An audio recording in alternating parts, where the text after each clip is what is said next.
Pour cet exercice, il s'agit de tracer un rectangle ABCD qui a été tracé à main levée et il faut le tracer bien sûr en vraie grandeur.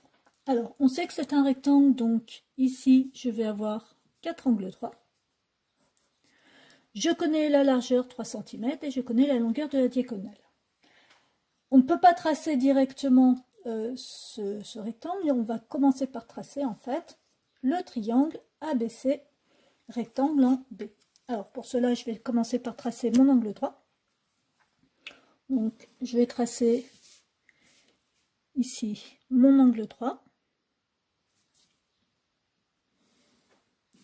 Une fois que j'ai tracé mon angle droit, déjà je vais indiquer que c'est l'angle droit, j'ai mon point B et je vais mesurer mes 3 cm. J'obtiens le point C. Ensuite, on va pouvoir déterminer le point A en utilisant le compas. Je vais mesurer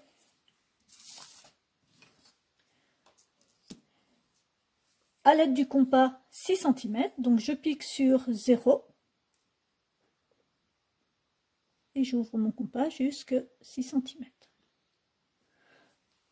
À partir de là, je pique sur le point C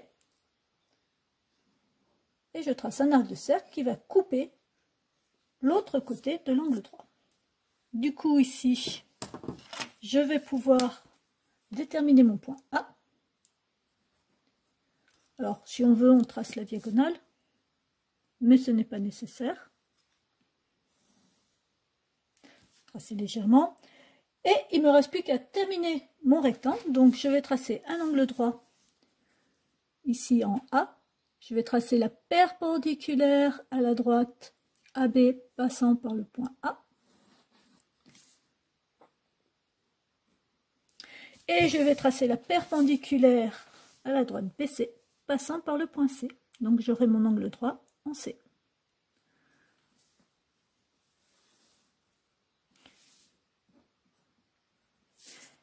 Ici, à l'intersection, j'ai mon point D. J'ai donc obtenu A, B, C, D, mon rectangle. On passe au suivant. Alors, pour le suivant, ici, E, F, G, H, de la même façon, je sais que c'est un rectangle, donc ici, je vais avoir mes 4 angles droits. Je sais que les côtés opposés ont la même longueur, donc ici, j'ai encore 7 cm. Par contre, ici, on ne connaît pas la largeur du rectangle.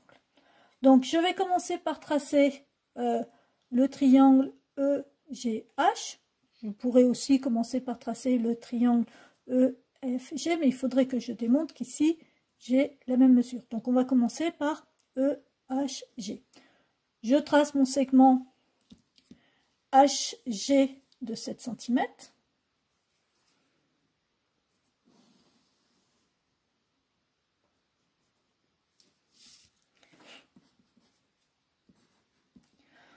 Ensuite, je vais mesurer mon angle de 24 degrés.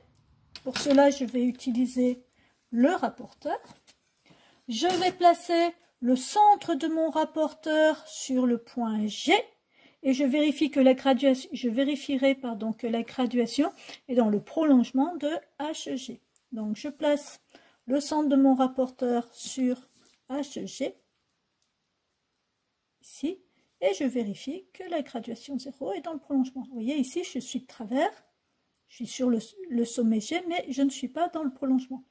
Donc, je redresse mon rapporteur de façon à ce qu'il soit bien dans le prolongement. Quand tout ça est bien positionné, je vais compter mes 24 degrés. 0, 0, 10, 20, 21, 22, 23 et 24 degrés.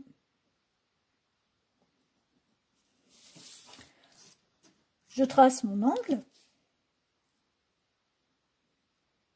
Donc là, je ne connais pas la longueur de la diagonale. Par contre, je sais que ici j'ai un angle droit. Et donc du coup, je vais tracer la perpendiculaire à HG passant par le point H. Je fais glisser mon équerre jusqu'à rencontrer le point H. Quand tout est bien positionné, je fixe et je trace.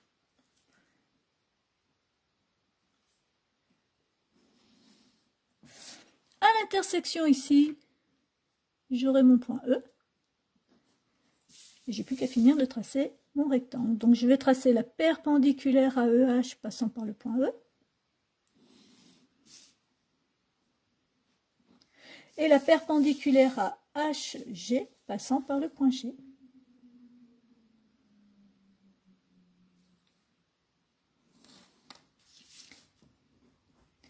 Ici à l'intersection, j'ai mon point F. Et j'ai bien mon rectangle EFGH. Voilà.